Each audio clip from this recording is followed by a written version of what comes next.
Hey, I'm Ryan. I am here with Project L&M, Leah, Mike, on TS Paranormal Productions from Kansas. First, first Kansas group I've had, so trying to hit all the states here. So I appreciate you coming on.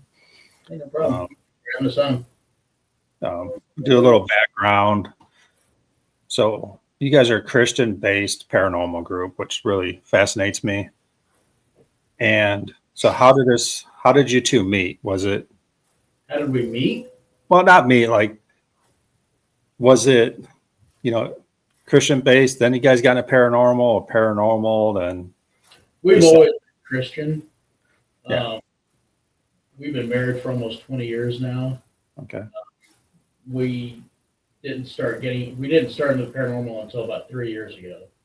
So we're relatively young. Yeah. But we're fast learners. So the way it all started, 4 years ago now. Huh? Mm-hmm. 4 years ago, Leah had a series of medical emergencies, which sent her to the hospital. While she was in the hospital, she ended up going into cardiac arrest twice for a total time of 13 minutes, I believe, 14 minutes. Can't remember off the top of my head. I feel like that's all right. So she spent about 3 months in the hospital recovering. After she woke up from her coma, she told me about her experience with meeting Jesus and everything that she was experiencing in there. Then they sent her home to recover for the rest of the year. It took about a year recovery and upwards of 25 to 30 surgeries. And when something like that happens to you, you realize how finite life is, and how one day you're here, one day you're not. So we decided we're gonna start living life now and not wait until retirement. So one of the things that we've always wanted to do was go on a ghost hunt. Never done it before. So we signed up for a big public ghost hunt in Missouri State Penitentiary. Okay. And, go big or go home. First, yeah. So we were getting ready for this and unpacking my bag, and I have no idea how to pack for a ghost hunt. So I had a backpack and I had 13 flashlights with me. Because I've seen scary movies before, and the first thing that goes out is the flashlight. I'm not going to be caught in the dark. It won't happen. So we went on this ghost hunt, and at each building, at each station, I guess they, this is how you use this equipment, this is how you do that kind of thing. And we went down to 3D, building 3 down in the basement. And even the guards there will tell you that that's the paranormal. And they put us in the cells and shut off all the lights. And I got my butt grabbed in there by somebody other than Leah. By me. Nope. But after that, we were kind of hooked. We hooked up with a local team, learned a little bit. Leah found out during the Missouri State investigation that she was able to communicate with spirits. And just through over the years of just figuring it out and stuff, she's fine-tuned her gifts. Yeah. And that's been kind of our cheat code when we go on investigations now. Yeah. So are you like an empath or a medium or a little bit of both? I like to call it being able to discern the spirit. So I can tell you if they're not good or if they are. Okay. Yeah, it's always good to have someone that's sensitive. They get that feeling of where you're walking into. So Missouri State Penitentiary is a big place. You guys jumped right in. So yeah, went into the deep end. What else? So after that, like, you guys got home, were you like hooked, or just like, hey, I gotta check some more stuff out? No, we were hooked after that. Definitely hooked. Yeah. She was hooked faster than I was. I enjoyed it. I mean, I always enjoyed going to see the historic buildings and stuff. I've never been you're not going to get me walking around the location by myself. Ain't happening. No. I've always been a big baby when it comes to a lot of that stuff.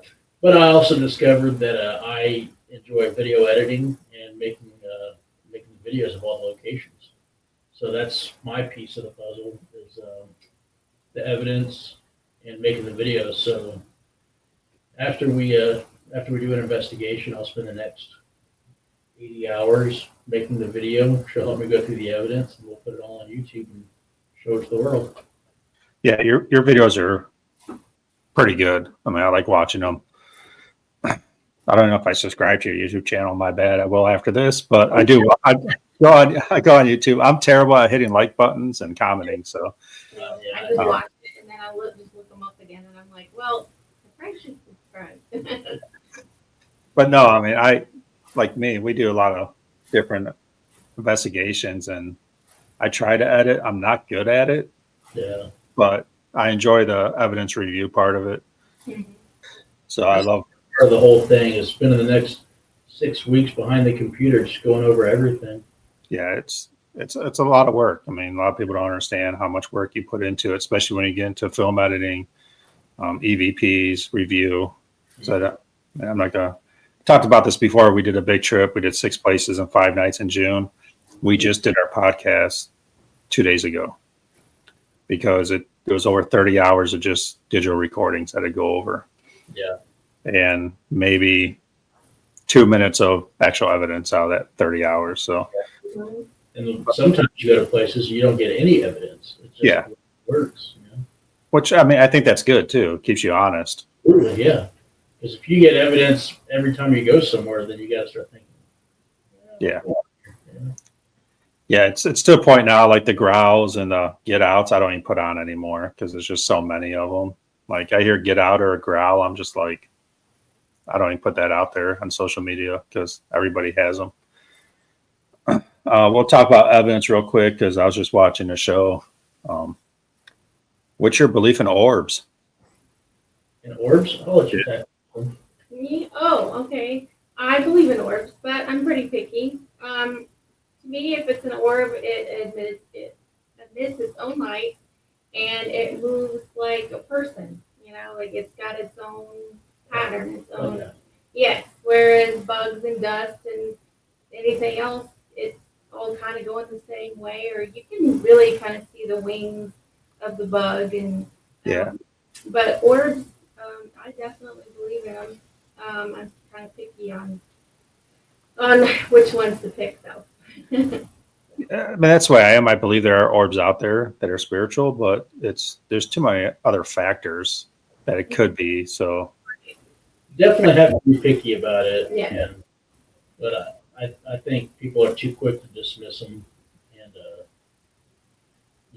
just because it doesn't look like a person doesn't mean it's not a person. Yeah, no, I mean I said there's just way too many other factors for me to actually say yes, this is like hardcore evidence. Yeah.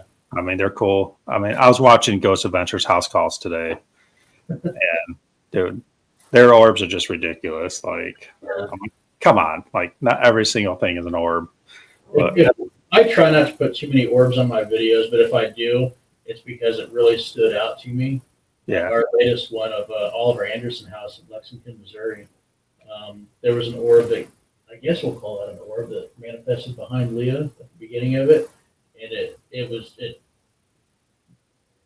manifested in the middle of the room, and it left a trail. It was just a really wild looking orb. Yeah, it kind of looked like an ember. Yeah, it looked like an ember falling down. It was different, and I like to put it out there so everybody can, you can think what you want to think about it. Yeah, I like to hear people's opinions about it.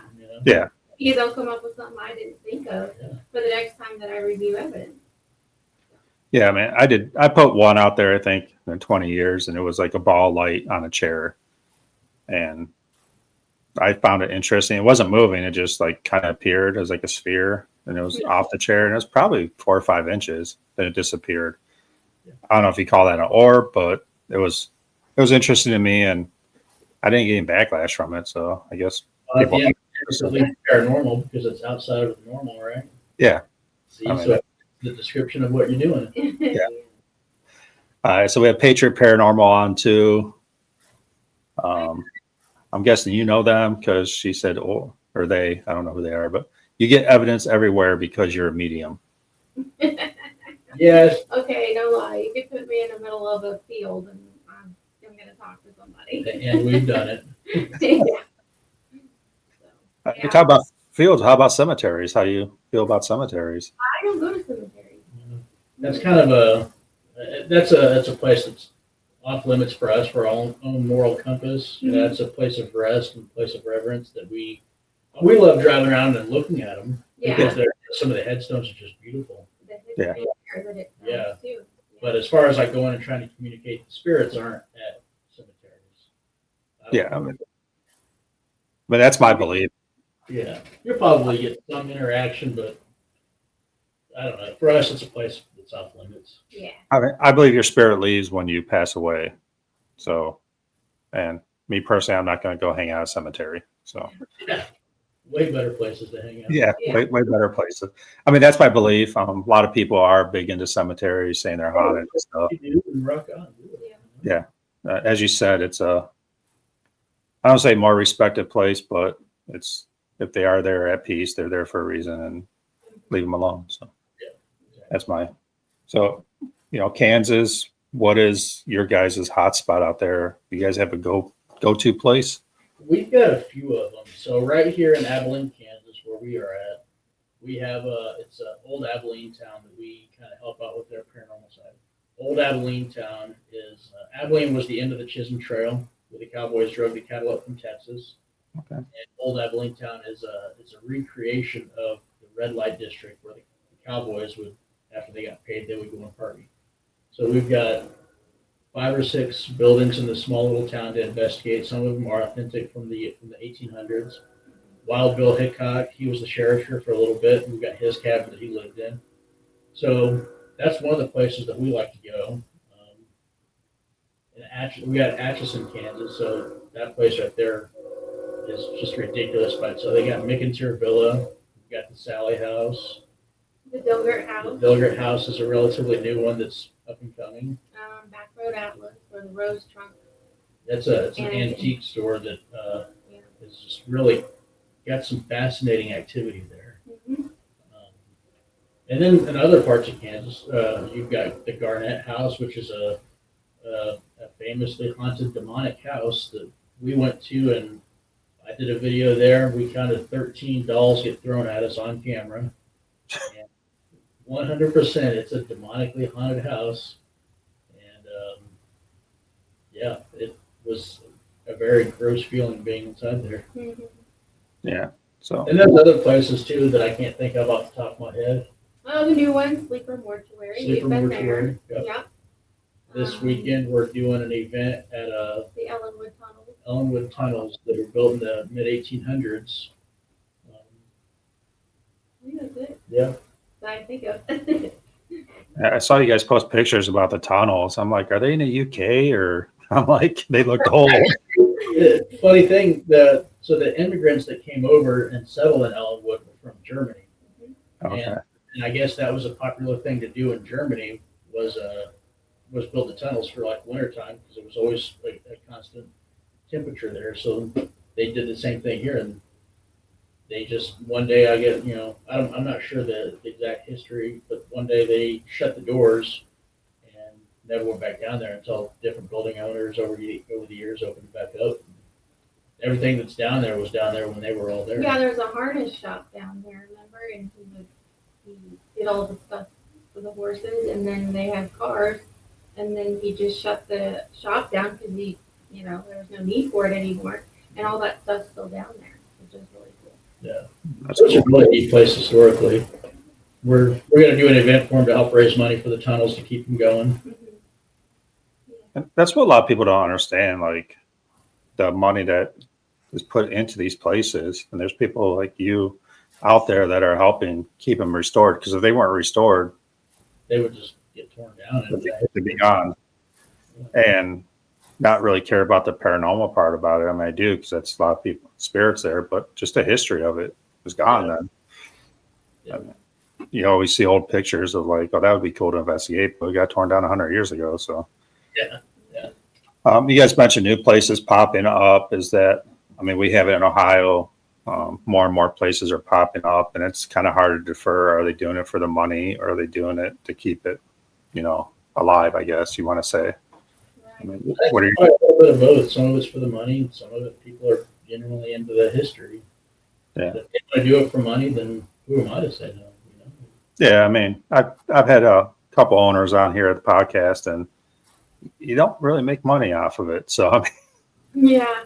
that's what the one lady was saying. She's like, people think I do this for the money. She's like, yeah, it's nice to have a little extra money. She's like, but I don't become rich off this. He's like, you got to put new roofs on. You got, the insurance. I mean, it's a huge upkeep, especially she has a house. Yeah. I mean, you do something like Missouri State Penitentiary. That's a lot of money that has to go in that place just to keep it upkeep so we can keep doing what we're doing. So, Yeah. So we'll talk a little bit about your Christian-based, I don't want to say philosophies, but so obviously you being Christian, that's what you believe protects you from bad spirits, attachments, possession. I mean, I think everybody out there has something for protection. I would hope so, yeah. It could be, sage, crystals, or faith-based. I mean, I don't carry crystals. I don't do the sage. I'm more faith-based. I believe I'm protected that way. But majority, like we talked before you got on, majority don't like to mention that they're Christian and do this field. I mean, have you guys got any backlash from that? Yeah, absolutely. We've been uninvited from Paracons because we're Christian. We've been, shunned in the churches because we're paranormal investigators. So we get it from both sides of the fence, honestly. And, Doesn't it doesn't bother us. I mean, That's good. Jesus was persecuted too because of his faith, Yeah. So- I mean, we're not comparing. I'm not comparing, but I'm just saying you're going to catch hate no matter what. You know? Yeah. I just find it interesting because it's not hugely talked about in the paranormal world. I think it's coming up a little more and more. Well, I think it's because there's a lot of controversy, and people misunderstand that. Well, the church misunderstands that it's supernatural. The Holy Spirit is supernatural. So, and you're talking to spirits, and there's the Holy Spirit. So, I mean, and then who do you go to when you think you have bad, like, I don't know, you have a demonic haunting or something? Who are you going to go to? Well, The church. you go to somebody, the church, Yeah. right?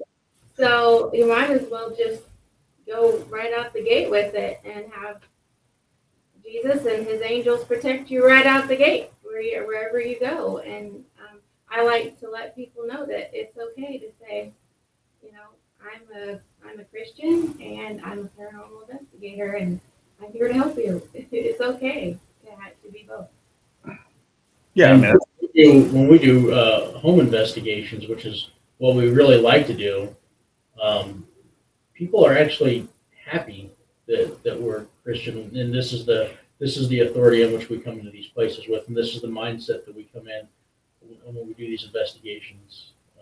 We've gotten a lot of, actually, I don't think we've ever had a negative feedback. No, what's funny is they're very hesitant, but then after they've met us and they've investigated with us, it's the complete opposite. They're like, wow, I want to do that again. That was really cool. There's a question on here from Michael Messina that's actually a really good question. How do you rectify children ghosts and a merciful God? I am a Christian and it bothers me a lot. That's a good question. You want to cut in on that one, or you want me to? Because you have a better communication with them than I. I have my theories, but you actually. Well, it is a very good question. Now, when a child spirit comes along, they're usually about the age 7 and up, because that's when this is going to get pretty deep. That's when you have a conscience, when life has hardened you and you choose right and wrong, you choose to do wrong instead of right, or they died in a very traumatic way, we pray for them. I've also come across spirits that are younger than that, and when they're younger than that, they're helping another spirit, helping another child spirit. So how would you explain it? I get lost. They're sitting down. They're there with a purpose. Yeah. God has allowed them to make to communicate for a reason, and whatever that reason may be. Now we believe that when kids die, they go to heaven. They're not stuck here like other spirits would be. They go to heaven and they come back for a reason. That's what our belief is. We got somebody pretty hot here in the comments. Yeah, that's what we read the comments. People who go to cemeteries. What we said was we don't go to cemeteries, and that's what you like to do. Then rock on. That's just our moral compass. We don't go to cemeteries, but I know you do. You go on TikTok Live, hit it, bud. I got no problem with that. Yeah. I'm not saying it's bad. No. That's just our thing. Is we don't. Yeah, I mean that's the one thing about the paranormal world here is like your beliefs. Like you do a lot of stuff there. So yeah, I mean there's beliefs of just like religion, like don't do this and do this, and when you get into the paranormal field, it's the same thing. You got people out there that go to cemeteries, don't go to cemeteries.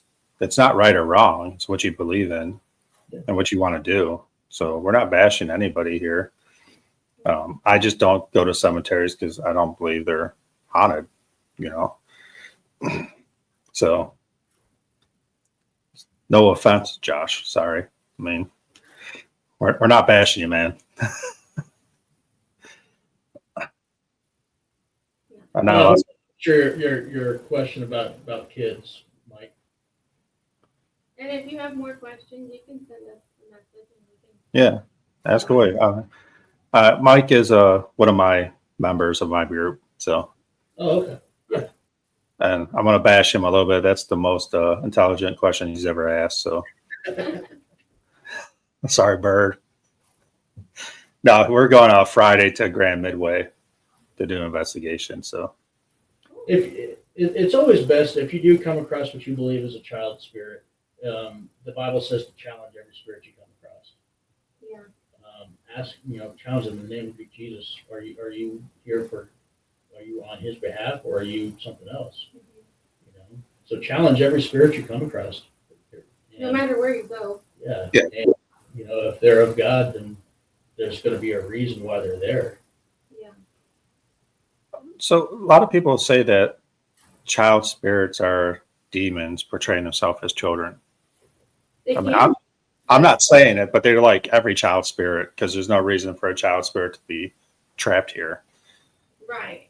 And that's why it's important to challenge them, because a lot of times, the devil disguises himself as whatever would be innocent for you to open that window or that door, and they can get right in. And what better way but a kid? Yeah. So that, and they put it in all the scary movies. It's probably just kids. It's always, the kids are creepy. You ever wake up in the middle of the night and the kids stand up into your bed? Uh-huh. Creepy. Exactly. I got plenty of creepy kids. So, another religion question, because I don't get to ask a lot of groups this, is why are spirits still here? Why haven't they moved on, or either way? Because when we die, it isn't just heaven or hell. When you die, you move on to the eternal part of your life. And that's why we still pray for spirits. That's why we still pray for our loved ones, because they're still finishing the race over there. They're just not here. And sometimes when they die and it was like, something traumatic, you may be the person that they're talking to, that they need you to pray for them and talk to them to get out of that trauma, out of that loop for them to take the next step on the other side. Yeah, I mean, there's so many different answers out there for it. So, I mean, I was just wondering what your opinion is. I mean, you talk about children's spirits. I think it's trans-Allegheny.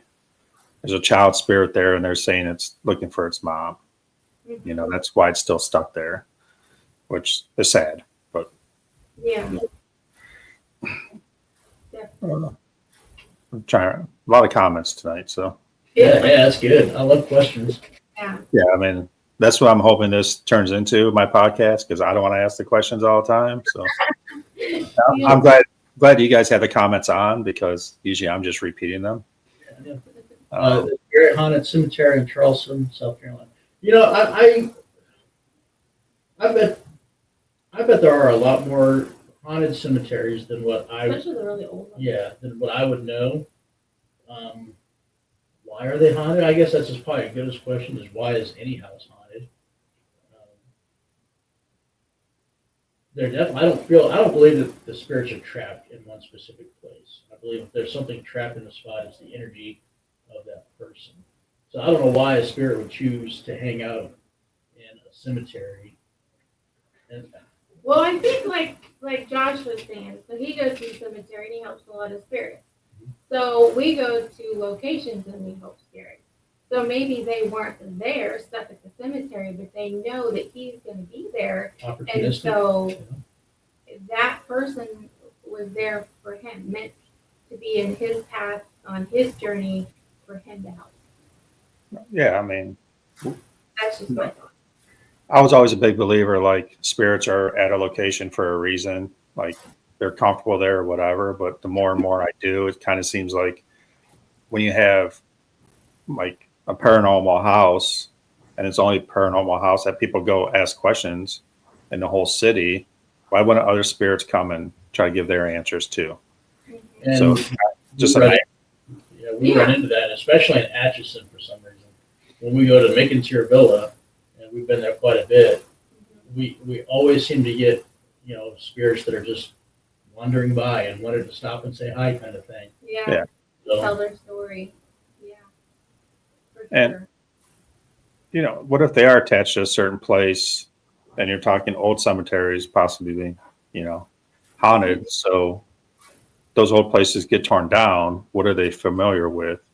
I guess their remains. So it could be a reason why they go back, because they're comfortable there. yeah, it's possible. Yeah, that's a good thought too. I mean, just if it is, we'll never know. I mean, Yeah. But no. Well, I mean, besides that, we're going to get into a little bit about your history and what got you here. So, Mike, you were in the Army 11 years. Mhm. You served, 2 tours? Am I correct? 5. 5. No, I was way off on that. I read that wrong on Facebook, but you served 5 tours, obviously. Thank you. And became a police officer after, Yes. then a firefighter. Yes. So your experiences in life help you with the paranormal? Do you I believe? believe, when we do residential investigations, the interviewing part is huge. Because a lot of times you can get down to the real answer just by talking to them a lot. Gaining trust. You gain trust, and you learn to look at things through evidence is a good one. Yeah. I like to, when I'm looking at evidence or equipment, that's going off for whatever reason, I like to have more than one piece of equipment going on. One piece of evidence is good, 2 is great, and 3, it's really hard to debunk 3 pieces of evidence. Yeah. Corroborating together. So I think all of that stuff, all of my my experience has kind of helped me be a critical thinker when it comes to stuff like that. Do you see a lot of ex-cops or that are still cops doing in this field, and they're very like you are? It's evidence-based, beyond a reasonable doubt. That's what we're looking for. Yeah. So like you said, the more evidence, the better. And Leah, you being medium, same thing. You can feel something, but you can go out there and say, like, there's a kid talking to me, but 50% are going to believe you, and he's going to come along and get the actual, I guess, so-called visual evidence of a recorder or a REM pod, whatever you guys use. Yeah, so that's kind of my job when we go on an investigation. She'll say, "Hey, let's go to this room because whatever reason." So I'll follow her, and she's picking up on stuff.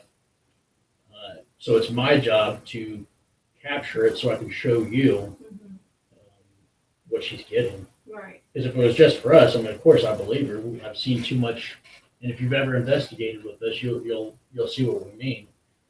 I've seen too much to not. So I want to be able to show you what we're getting. That's good. So, Leah, you have one book out now, or how many books have you written?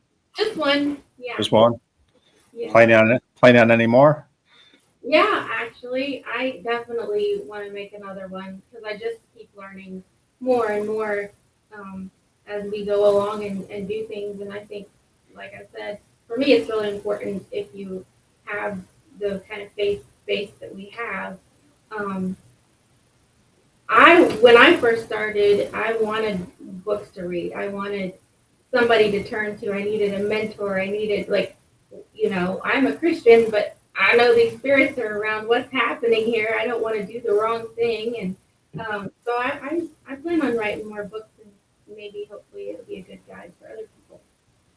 So I haven't read your book, so I'm planning on picking it up here. Where can you get your book? Amazon. I'll give it away. What's the name of your book? It's called No, Just Wait. Okay. Yeah. And what? I wrote it from my perspective of my near-death experience, and then he wrote part of it from his perspective, and then the doctor that did the surgery and saved my life, he actually wrote his perspective, so it's validated everything that I saw and had. It's pretty neat having a doctor's perspective on all of that, and a human, because sometimes doctors can get talking way up here, and they're like, "Come on, man, bring it down here." Yeah. It's kind of neat to hear the doctor's perspective on everything that she experienced. It was really neat. Yeah. So Paranormal After Dark, I mean, made a good point there about the, floods, losing all the bodies down in Charleston. I mean, that could trigger a lot of stuff down there. Oh yeah, that would be some unrest for sure. So Yeah, that would be a wild one right there to go and do something like that. Yeah. And see, that would be helpful if something like that happens, and then if you go in with respect and you're there to do a job and to help the spirits, then by all means do it. So, in your opinion, how would you help that situation? Because they were putting bodies back where their final resting spot wasn't. I mean, I don't know. Well, for me, I think that it would be taking the time to listen to the spirit, because when I channel them,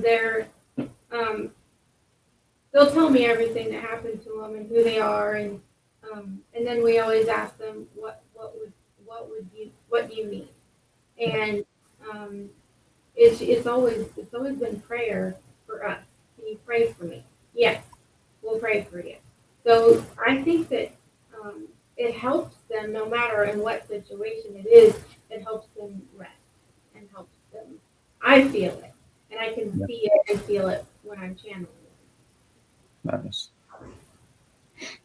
Yeah, I mean, Paranormal After Dark, I had them on the show. I mean, yeah, they're a great group out of Pennsylvania. And yes, you do everything respectfully. Yeah, definitely. So, I mean, I'll just throw this out there. A lot of people ask how I invite people onto the podcast. First of all, I go on your Facebook page.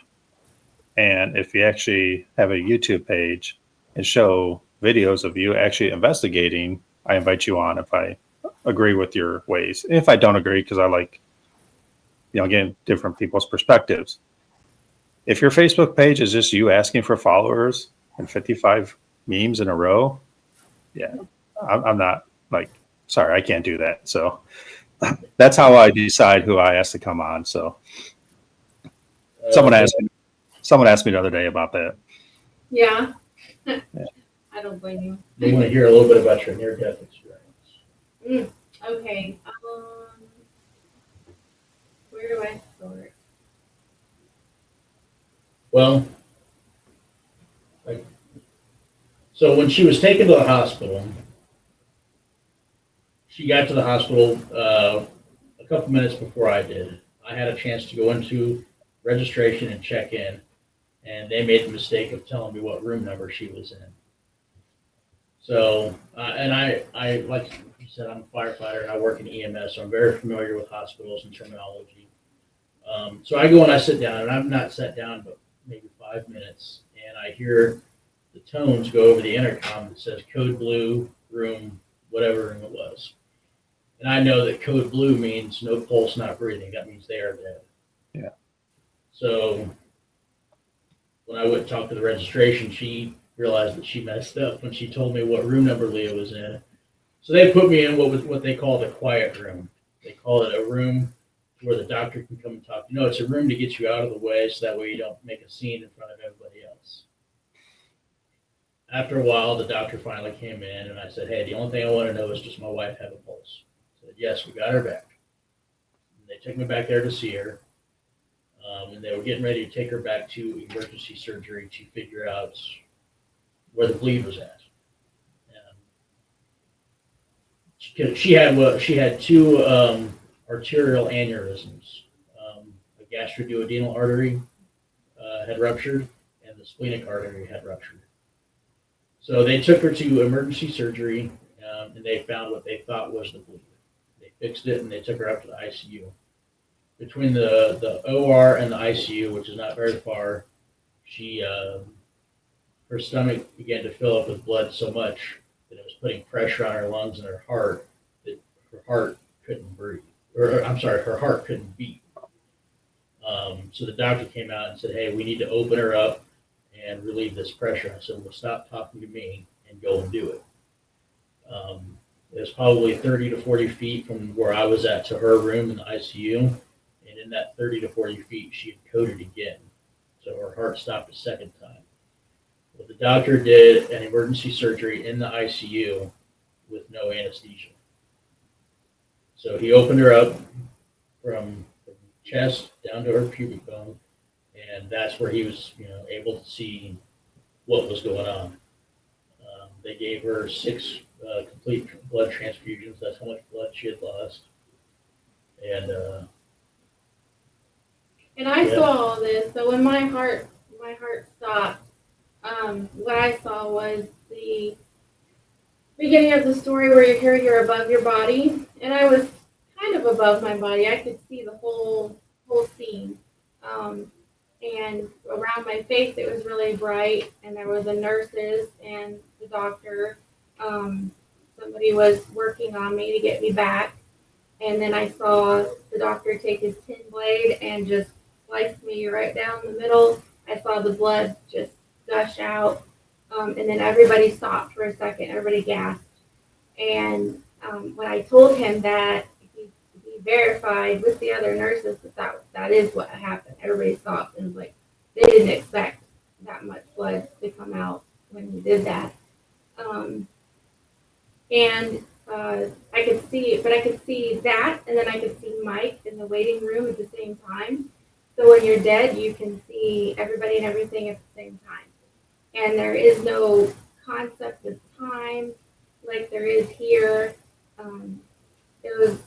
Which is really different, and I like to explain that to people when their loved one comes through. They're like, well, how can they see that? How do they know that? And I go, the best way I can describe it is when I died, I could see everything, and then after that, I kind of went off into a darkness, in a dark tunnel, and it got darker and darker, and I could hear people's voices that were really familiar, but they were people that were alive.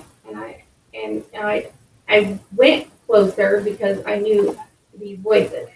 But then they started to torture me, and the torture was physical, but like you can't feel it on your body. It's more of deep sadness and depression and hopelessness that you can't get out of, and you keep fighting it.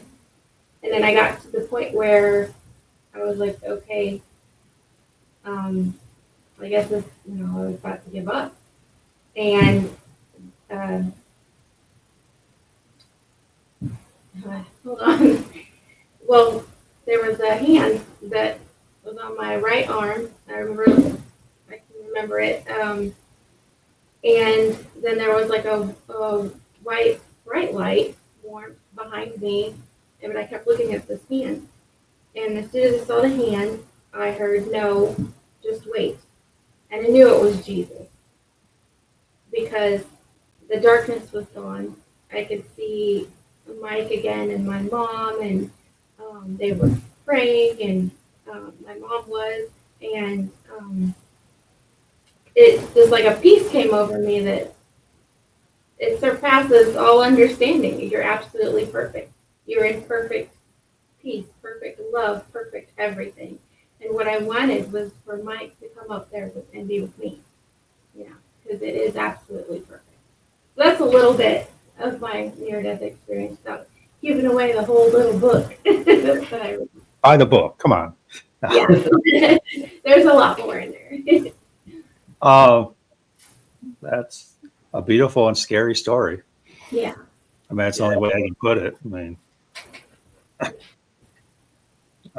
got no other words besides that. So That's fine. I mean, thanks for sharing it. But I mean, so you guys have kids, correct? 5. You do? Yeah, 5. 5. Wow. So that's a lot. Yeah, they keep me busy. They range from 18 to 9 years old. So, So a little older. So it's a little. all walks of life. Yeah. How would we feel about investigating a funeral home? Oh, absolutely. Yeah, we I went think we've to done a Sleeper couple of them. Mortuary. We've done a couple of them, Sleeper and maybe just Sleeper Mortuary. But no, I think those are fine. Yeah. Those are cool. Especially the older ones, definitely creepy. I don't even like walking through funeral homes. It's just something about funeral homes. I hate it. I can be around dead bodies, but something about after a dead body has gone through the process at a funeral, it just freaks me out. I can't do it. I mean, so I'm a supposedly a big dude, manly dude, I guess people tell me. I barely go to funerals.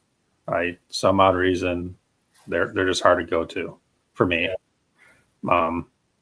I can say my goodbyes in my own house. I believe I can, you can look up and talk to the spirit. I don't have to go see, because I don't believe the spirit's with this body at that time. Absolutely. Well, spirit's not just stuck in one spot. Yeah. So, I mean, some people say, how can you do that? It's like, I know you go to funerals for the family, you don't, to support them, but I always had a hard time doing it. I'm trying to get better with it. As I get older, stuff happens to friends, family. So it's hard. Funerals are tough for me. So. Me too. I'm with you on that one. Asylums, get away from me, bud. Asylums are, they're always exciting. And I think they're important too, because the people that were there, especially in the early 1900s, late 1800s, they weren't very good places to be. Yeah. And so many of those spirits were neglected and abused, and they need to be heard, and they need to have their story told, and they need to have people praying for them. And yeah, you're going to go to some places where you're going to have some really crazy off the wall experiences, because people had mental problems. I mean, I would think spirits, that energy is going to be there as well. Yeah, So It's not them after they die, but I think it's the energy. it's the energy, yeah, of them that was there. Yeah, I think asylums and hospitals you get a mix. I mean, I said you have mental cases, you have people that were not really supposed to be there. They got misdiagnosed or just shoved off there because it's 1800s, 1900s. But then you have the aspect of the staff members too. Like I always say, like the nurses that took care of these patients, for 20 years. I believe a lot of some nurses are still there, still doing the same thing, taking care of the patients. So Yeah. you got a lot of mix. I think hospitals is where life begins and life ends. Mhm. I mean, a lot of spirits there. So Yeah. we'll get out this a little bit. Equipment wise, ask some generic questions. Besides Leah, what's your go-to equipment? Well, it depends. I like cat balls. I'm not gonna lie. I love cat balls. If I'm doing a residential and I'm trying to capture real evidence, I guess, I like video and audio. It's EVPs and DVRs and cameras are always the best. Now, if I'm just out having fun at a place or doing an event, I like REM pods. We have a tripwire, which it's okay. It's kind of fun. REM pods are my favorite. Yeah. And I like cat balls. And, Yeah. yeah. We got that. We got the cat ball down. No, that's funny because you go to any, popular place and you're going to trip on cat balls. Like, people leave them all over the place. So Yeah. there's times I leave with half of what I brought, and there's times I leave with 10 more than I brought. I think we're down to like 5 and we started with 20. Every year we buy a new box. Oh yeah. Yeah. So I mean, they're great. They're a great tool to have. I mean, cheap, good. Yeah. Me personally, I'm an EVP hound. I love EVPs. Yeah. You'll see a lot of my videos on investigations. I think I've done 18 this year. I have like no videos. Like, I am terrible at taking videos, but recording nonstop. Yeah. So When we show up to a place, I try to blanket the whole place as much as I can with cameras. I've got my DVR system. I've got 2 cameras that I walk around with. I have another camcorder that I can set in a spot. I have a couple of little action cameras that I can set up if I need to. Mhm. Yeah. And if you don't get them all set up where you want it, you will find They're particular. it. no, I'll get a hold of you after this because I've been looking at DVRs and there's just way too many out there. So Yeah. I'll see what you use. The Estes method. That's Leah. That used to be Leah's go-to. And Yeah, the white noise I could channel really quickly. It was just instant. I don't hear whatever the radio is saying. It was literally just the white noise and the fast frequency, and I'm just off. I don't know what's going on. I'm just telling you what I see and what's going on. It's probably not even, I don't even do the true Estes method. Now, the real Estes method, I think is pretty cool for people who don't use it to channel like I did. Like when you put them on. I can't stand it. The noise, it just drives me stinking nuts, and I can't do it. Yeah. Oh, it's definitely not for everybody. I'll tell you that much. I mean, people always want to try it, and they're like, "How can you do this?" Mhm. Now, it's exciting when she puts the headphones on because and anybody, again, that's investigated with us or watched our videos, you have a conversation. And, I talk extra quiet on purpose. And I ask questions that that she's not going to know I'm asking. Like, what color are my shoes? What logo is on my hat? Just stuff like that, just off the wall. It's kind of I like to call them control questions. And she answers them. One really good Estes that we had on our video was at Edinburgh Manor. We did a double Estes, and that was probably one of the best ones that we caught on camera. I like watching it afterwards because I don't know what's going on. Yeah, you don't know what's going on. So when I watch it, I'm like, what? I asked the question, what's on the guy's hat behind her? Obviously she can't see behind her, and he was wearing a Browning hat. I'm not a very observant person. So Not gonna lie. Yeah, that was probably, go check that video out, Edinburgh. Yeah. And, that was a real neat one. Yeah, there's certain people in my group that does Estes that I trust. Not even trust, they're just good at it. I do Estes, but I don't zone out. Like, there's a lot of people that get in Estes, and you're scared to get them out because they're gonna come like my daughter's one. Like, she's in it. Like, no one wants to touch her because she's gonna come up swinging. When you're done. Yeah. So yeah, she's in the zone. I try to get in the zone. I can't. So Yeah. But you do hear some words. It's a good method. I'm doing Madison Seminary coming up end of this month, and there's 2 rooms next to each other are very dark. I've done this place. This will be the 13th time. Wow. So I'm going with RC Paranormal. They're from Southern Ohio, and they don't know this yet, but we're going to do a double Estes, one in each room to see. And we're going to be down the hall. I'm going to do Estes and whoever their group wants to, but go down the hallway and see, because it's a pretty dark history up in that attic. So see if we can get any answers up there. I like double Estes. It's pretty hard to Sometimes they'll start talking argue. to each other. Yeah, it's pretty hard to debunk or talk against a double Estes, Yeah, a good especially double Estes. Being that far away from each other, that's pretty amazing. Yeah, we're going to definitely have to hook that up a little more. So plan-wise, future, do you guys stay a lot around just Kansas, or is Kansas yet? Or do you guys? We go as far as the bank account will allow me. Yeah. Yeah. We went up to Brodhead, Wisconsin, which is a phenomenal place. I highly recommend that place. I caught some of my best shadow figures on camera there on the DVRs. What do we count? 11? Mm-hmm. 11 shadows walking out of a classroom on camera. Yeah, it was Crazy. really cool. And then on the other end, Leah was walking out, and right in front of her, you see a white mist come out. You can see the eyes. I saw it with my eyes, so I was so happy when he got it on the camera. I was like, yes.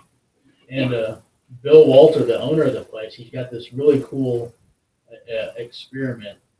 So he's got the place set up for a year-round haunted house. Well, not year-round, for a haunted house in October, which always it definitely ups the creep value. Mm-hmm.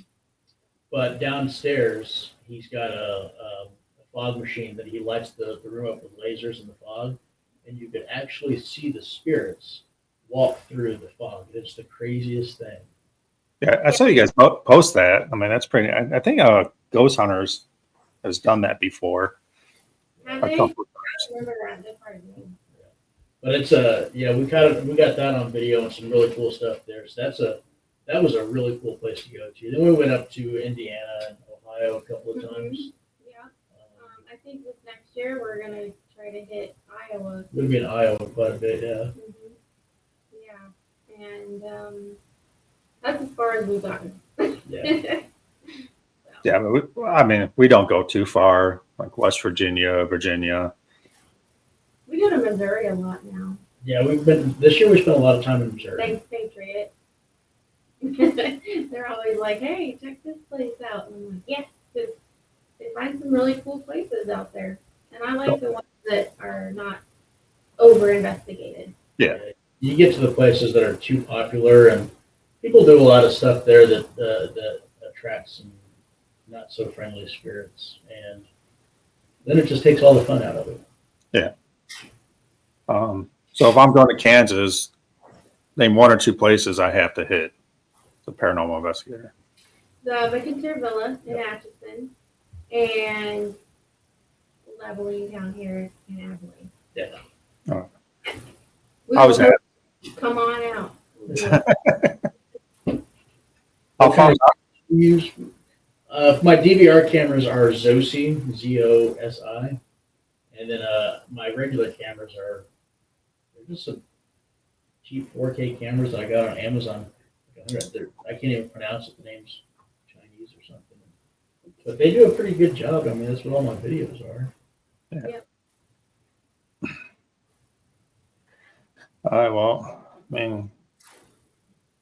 anything else you want to talk about? We hit everything right now. So let's talk about kids right now. not just your kids, but do any of your kids go do any investigation, the older ones? We've taken our oldest on a couple. Not our oldest, I'm sorry, our second son, Yeah. 16. He's gone on a couple 17. investigations. Is he 17? Mhm, let's see. He's gone on a couple investigations, and he's darn that kid. He's pretty brave. He just takes off and does his thing. Yeah, no problem. And he's pretty sensitive. He knows when they're around. Yeah. And then we did a kids ghost hunt out here at Lovely Town, and we took the two littler ones, and they had a really good time too. I think it's a good way to introduce them into the paranormal in a safe way. Yeah, we did you just say the kids investigation? Yeah, I did. All the kids that we took. Mm-hmm. Okay. Oh, you're right here. I took a walk for a second. It's kind of a big topic right now with kids doing it, and some people I think obviously how you approach it. Like if you have the right people, like you two, like you know what you're doing, and respect the spirits. I don't see a problem showing them the right way. Yeah. It's important to show them the right way. That's like right there, because if they just watch some of these, some of these other investigators who, just either run around and scream, or they start getting into, Ouija boards or scrying or stuff like that they don't really know anything about, Right. it can end very badly for them. So You gotta be really careful. they've got to be taught the right way and respectful way of investigating. And what evidence is real and important. Yeah. I mean, You know. you put a bunch of kids in a room in the dark, and they're gonna just run around and scream. So you gotta It was a calm them lot down of and fun. let them know that not every creak or breeze is a ghost. Yeah. Well, and not every spirit is mean. Exactly. Right. I mean, everybody's so scared of the unknown. Mhm.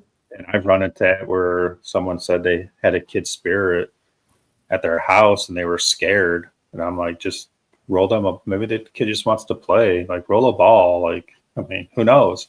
Yeah. It could just be a spirit that wants to play. I mean, it's nothing And if- scary. Even if it's a mean spirit, doesn't mean it's a demonic spirit. Right. Yeah. It's just an old guy who's an asshole. Yeah. That's the big thing. Like, so demonic. What percentage do you actually think is demonic out there that people say? I think it's more than it used to be. Yeah.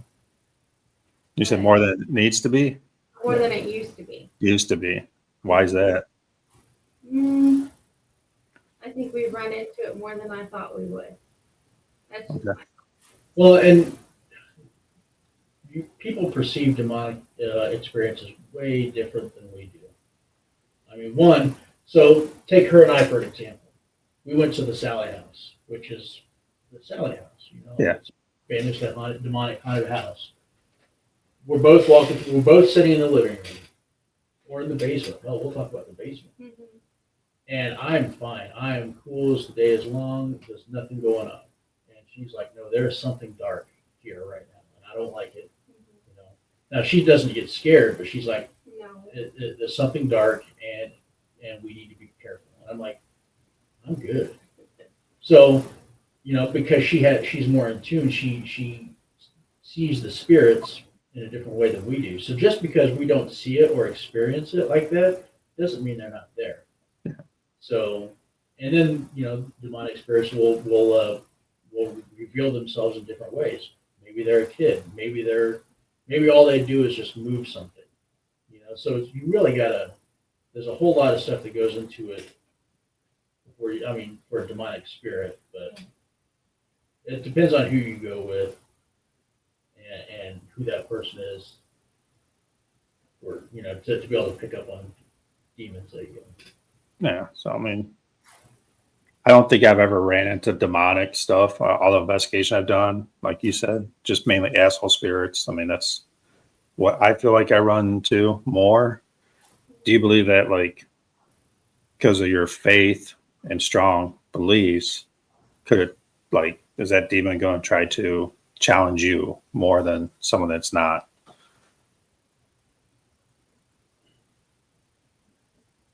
You can answer that first. What? Me? I mean, it's just a question that just popped in my head. That's a good question. We don't sit there and try to play around when we come across something that we believe is demonic, because I don't want to give them an opportunity. Well, you're not to engage in conversation with it. Yes. So if you know it is, you need to just.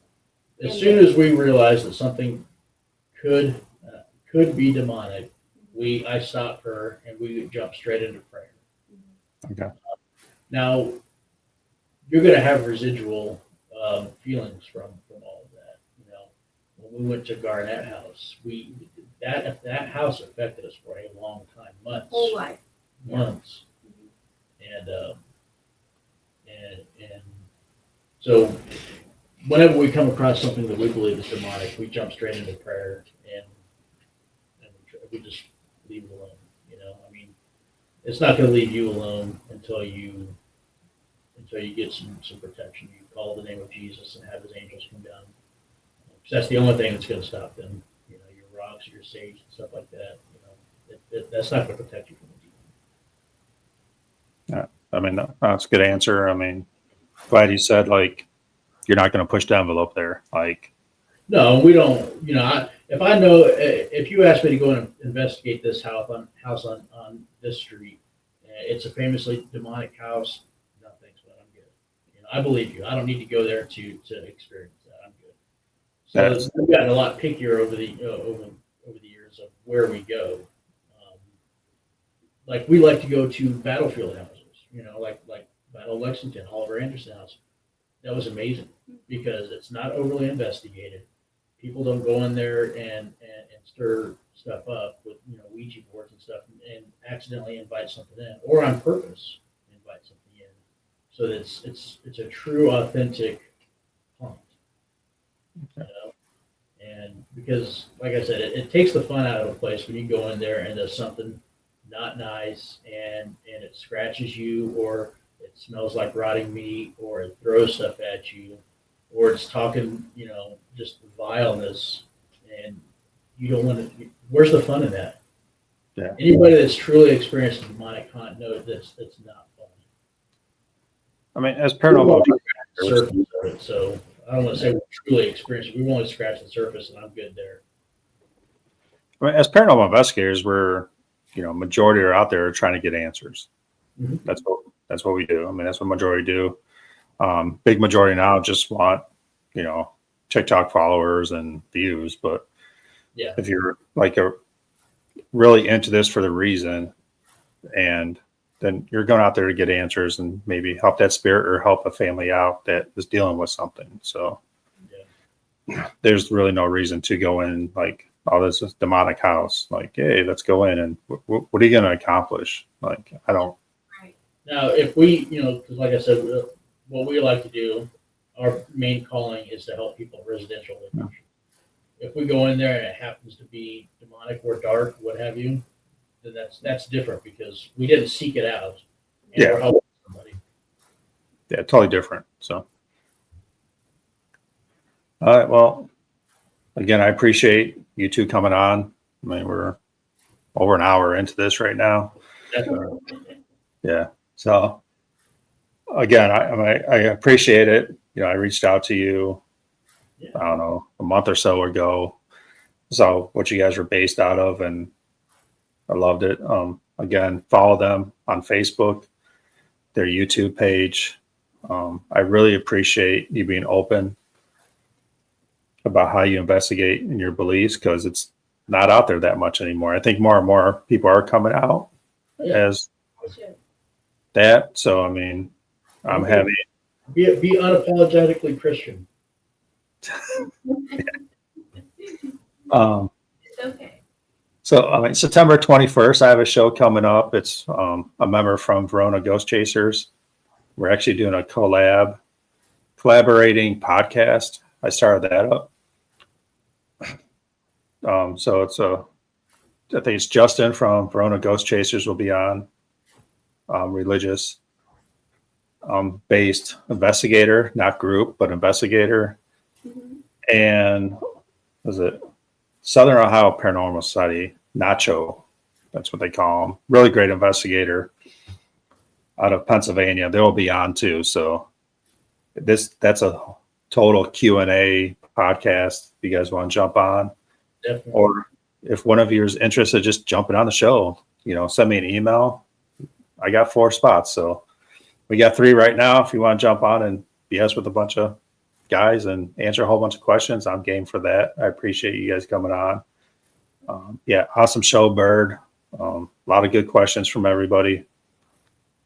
And I'm glad just because you don't believe what they believe or I believe doesn't make it right or wrong. Just go with the flow, go with your belief. We'll stay in touch, and anything that in the future that comes up and you want to come on the show, just drop me an email and get you on. I mean, again, we probably could talk for longer. I've been trying to keep these around an hour. Yeah. I've gone to hour 50 minutes before, and I'm like, oh man, It gets tough to do. yeah, it gets tough. But Leah, thanks for sharing your story. Definitely gonna go get your book. Everybody out there, go get her book, read it. And let me know what you think of it. If you get it, read it, and give me your thoughts. Yeah, feel free to reach out to us. We're an open book. We're an open book. Yeah, if you have any questions for Project L&M, I'm sure you can email them. Send us You a know, Yeah. email them. I hate ending shows 'cause I never know how to end them, but hey, I appreciate you two being on. You need to come up with a catchy, sign-off phrase. Yeah. Yeah, Until next time, paranormal people. everybody always does stay spooky. I'm like, Yeah. no, Yeah. how about stay real? So, There Stay you go. real. There I you like go. that. so everybody, there you go. Stay real. We'll talk to you later. Again, thanks for everybody joining us, and that's it. Bye. That's all. All right, man. I'll see you. Have a good one. Nice meeting you too. Bye.